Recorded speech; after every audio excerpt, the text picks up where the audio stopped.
Día número 7. Adicto a los me gusta. A todos nos gusta agradar. Nos gusta que la gente diga cosas buenas acerca de nosotros. Nos gusta todo el elogio que nuestros amigos dejan en nuestras publicaciones. Nos gusta especialmente cuando estos elogios vienen de alguien que queremos que nos tenga en cuenta, como nuestro jefe, mentor o pareja. Pocas cosas nos dan el mismo placer que saber que nos ven, nos aprecian y nos celebran. Si bien es maravilloso recibir afirmación y puede alentarnos y estimularnos en la vida, nuestra necesidad de ella se convierte en un problema, y es que nos lleva a una espiral descendente en la que nos sentimos rechazados, no lo suficientemente buenos, e inseguros sobre nuestra autoestima cada vez que no la satisfacemos. Se convierte en un problema cuando nuestras emociones alcanzan su punto máximo y se desploman en función de si conseguimos un trabajo o escuchamos algo que nos dice buen trabajo. Se convierte en un problema cuando terminamos viviendo para Instagram, porque estamos obsesionados con lo que la gente piensa de nosotros. Se convierte en un problema cuando comenzamos a contar y a comparar los me gusta en nuestras publicaciones para crear y cuidar un estilo de vida basado únicamente en lo que otros quieren ver. Mientras seamos más adictos a los me gusta, será evidente que las redes sociales pueden permear y afectar cada área de nuestras vidas. Muchos de nosotros sabemos lo que se siente cuando nos exponemos a lo que nos proponemos, ya sea en nuestro desempeño académico, en nuestra carrera profesional o en nuestras amistades y relaciones, solo para que nuestros mejores esfuerzos sean aparentemente ignorados. Terminamos abrumados por la duda y la timidez. Nuestros pensamientos se aceleran, inundando nuestras mentes con miedos de decepcionar a los demás, preocupaciones sobre lo que podrían pensar o decir sobre nosotros, y esquemas de lo que debemos de hacer para poder recuperar su favor. Impulsados por nuestra insaciable necesidad de que nos afirmen, nos ponemos máscaras, nos hacemos los buenos, pretendemos ser los más graciosos, más inteligentes, más simpáticos, más diligentes, todo en un intento de conseguir nuestra dosis de aprobación y sentirnos mejor con nosotros mismos. Ahora bien, el problema de vivir bajo el miedo a las opiniones de la gente es que es una trampa. Proverbios capítulo 29 verso 25 nos dice que el temor a los hombres es una trampa peligrosa. Al igual que una adicción, el deseo de obtener la aprobación de las personas nos atrapa en un lugar de compromiso, donde tenemos que hacer cualquier cosa para poder satisfacerla. Entonces, en lugar de ser guiados por la voz del Señor, quien nos creó y para quien fuimos creados, terminamos siendo guiados por las voces de la inseguridad y la ansiedad, que constantemente nos dicen que debemos de mantener las apariencias, o, por otro lado, cambiar nuestra forma de vernos, actuar y hablar para agradar a los demás. ¿Sabías que hubo alguien en la Biblia que tenía una adicción muy fuerte a los me gustas? Su nombre era Saúl, mejor conocido como el rey Saúl, el primer rey de Israel. En su momento, Saúl estaba al 100% de la influencia. La Biblia dice esto acerca de él cuando él fue ungido como rey. No había hombre más apuesto que él entre los hijos de Israel. De hombros para arriba superaba a todo el pueblo. Ve a Primera de Samuel, capítulo 9, versículo 2. Saúl no solo era apuesto, sino que una vez que fue nombrado rey, también demostró su valía en numerosas batallas contra los enemigos de Israel y salió victorioso, ganándose un grupo de seguidores leales durante muchos años. Saúl gobernó Israel con éxito y el pueblo lo amaba. Pero Saúl tenía un problema. Él quería que todos pensaran que él era lo máximo, en todas partes, en todo momento. Quería tanto la aprobación de los demás, que empezó a construir su vida y su liderazgo sobre la base de sus opiniones. Al principio, esto no era una falla obvia en su armadura, es decir, la adicción a los me gusta, es que rara vez lo es. Pero se hizo evidente cuando David, el chico nuevo del barrio, apareció en escena. La sangre de Saúl hirvió cuando la gente comenzó a cantar canciones sobre cómo él había matado solo a 1000 enemigos, en comparación con David, quien había matado a 10,000.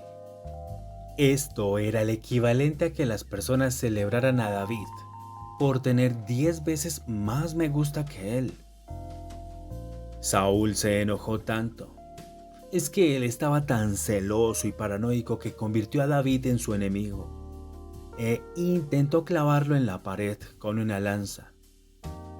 La envidia y la amargura fueron los efectos secundarios de la adicción de Saúl a los me gusta.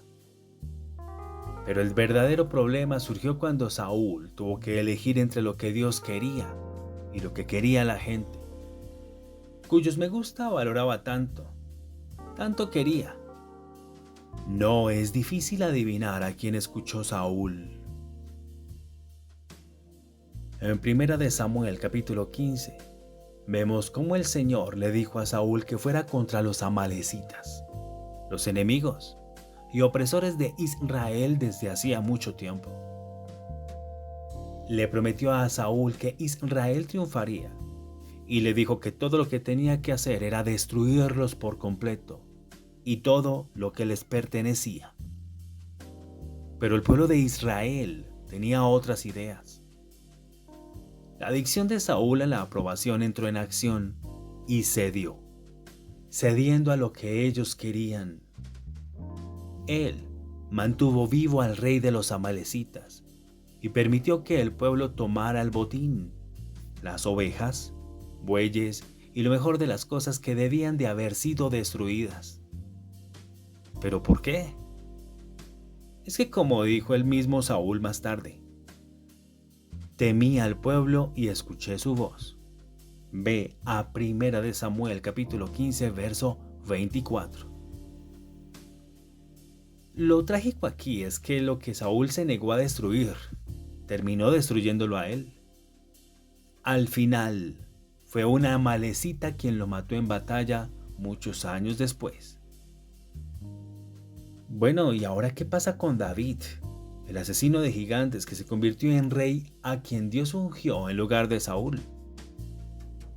Bueno, déjame contarte que David y Saúl eran en realidad similares en muchos aspectos. La Biblia los describe como apuestos y poderosos reyes guerreros que eran amados por el pueblo. Ambos fueron ungidos por Dios y tenían la presencia del Señor con ellos. Sin embargo, sus vidas tomaron un rumbo diferente. Ambos siguieron trayectorias completamente diferentes y dejaron legados muy distintos. Hoy en día, la bandera de Israel ondea la estrella de David, mientras que el nombre de Saúl brilla por su ausencia.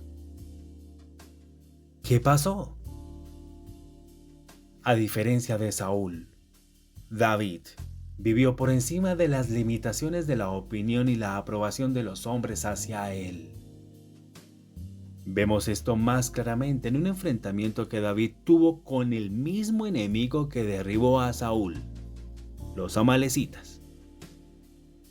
Un día, cuando David y su ejército dejaron su campamento en Siclag, sin vigilancia, Los amalecitas lo atacaron y le robaron todo lo que tenía.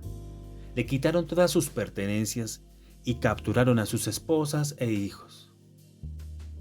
¿Puedes ver aquí el contraste entre la situación de David y la de Saúl? Mientras que Saúl fue quien atacó a los amalecitas por orden de Dios y ganó la batalla, David fue el que fue atacado por los amalecitas y parecía que acababa de perder. Con el dolor de perder a su familia y la presión de tener hombres furiosos en su propio ejército, quienes querían apedrearlo, David fácilmente hubiera podido haber cedido y tomado el camino de menor resistencia, siguiendo lo que sus hombres pensaban que era mejor. Pero eso no fue lo que hizo David. Primera de Samuel capítulo 30 nos enseña que David se fortaleció en el Señor y luego le pidió su opinión sobre si debían de perseguir o no a los amalecitas. Fue solo con la bendición del Señor que David persiguió a los asaltantes y los atacó, recuperando todo lo que él y sus hombres habían perdido y ganando mucho más. Entonces, ¿qué fue lo que hizo que David fuera tan diferente de Saúl? ¿Qué fue lo que lo hizo inmune a la adicción a los me gusta? Bueno, la respuesta la encontramos en Primera de Crónicas capítulo 28 verso 24, donde David nos relata sus comienzos con el Señor. Pero Jehová Dios de Israel me escogió de entre toda la casa de mi padre para ser rey sobre Israel para siempre. Y entre los hijos de mi padre se agradó para ponerme por rey sobre todo Israel. ¿Entendiste eso? David ya había recibido el me gusta más importante, el del Señor. A él no le importaba lo que los demás pensaran de él, porque él ya sabía lo que el Señor pensaba acerca de él. Él sabía en lo profundo de su ser que Dios no solo lo amaba, sino que también lo apreciaba. Para David, esto no solo era un pensamiento agradable, no. Él llenó de toda esta verdad su conciencia y lo hizo vivir con un fuerte sentido de la presencia constante del Señor y su deleite sobre él. En el Salmo capítulo 16, verso 8, David habló de la seguridad inquebrantable que le trajo la afirmación del Señor. A Jehová he puesto siempre delante de mí, porque está a mi diestra, no seré conmovido. Este me gusta del Señor definiría a David durante toda su vida. A través de todos sus altibajos, ya sea que estuviera en la cima de su reinado sobre Israel prosperando, o que la nación estuviera sumida en el caos y la rebelión, David se apoyó firmemente en la opinión que el Señor tenía de él y dependió de su guía y de su voz para guiarlo en la vida. Como resultado, David vivió una larga vida y sirvió el propósito de Dios en su propia generación. Ve a Hechos capítulo 13, verso 36. Mi querido amigo, ese es el tipo de vida que Dios quiere que tú también vivas. Una vida llena de estabilidad y seguridad emocional, donde estés constantemente afirmado y guiado por aquel que te ama, que te quiere y sabe cuáles son las mejores decisiones que debes de tomar. Como David, ¿permitirás que la voluntad del Señor te guíe? La buena opinión que tienes de ti define tu vida y sobreescribe las opiniones de los demás, incluso las tuyas propias. Te dejo aquí una ecuación sencilla para tener tal seguridad en el Señor. Lo mejor de todo esto es que nunca tienes que luchar ni hacer nada para ganarte la buena opinión que Dios tiene de ti, porque ya la tienes. Es parte de tu herencia. Efesios capítulo 1, verso 6 nos dice que por gracia somos aceptos en el amado. Así como Jesús fue aceptado y aprobado por Dios, el Padre nos amó y nos aprobó incondicionalmente antes de que Él hubiera realizado un solo milagro en su ministerio terrenal. Así también, hoy somos amados y aprobados incondicionalmente, incluso antes de que hagamos algo para intentar ganarnos ese amor. Escucha a tu papá decir sobre ti hoy, como lo hizo con Jesús: tú eres mi hijo amado, en quien tengo complacencia. Ve a Mateo capítulo 3, verso 17. Este es el máximo me gusta que tu Padre Celestial quiere que tengas hoy mismo. Aprópiate de la palabra. Es muy importante que recordemos diariamente cuánto nos ama el Señor.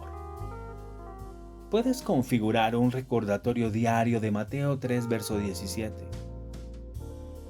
Puedes ir y ponerlo en el fondo de pantalla de tu computadora o en tu teléfono para reflejar este mensaje de aprobación, o sé creativo con él a tu manera.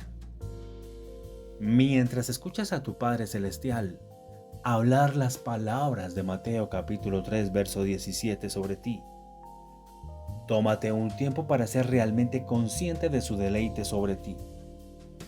Te dará la confianza y la seguridad para salir, y sé el campeón que Él te creó para ser en la vida. Lee Primera de Samuel 15, Primera de Samuel capítulo 30 y Mateo capítulo 3 del verso 13 al 17.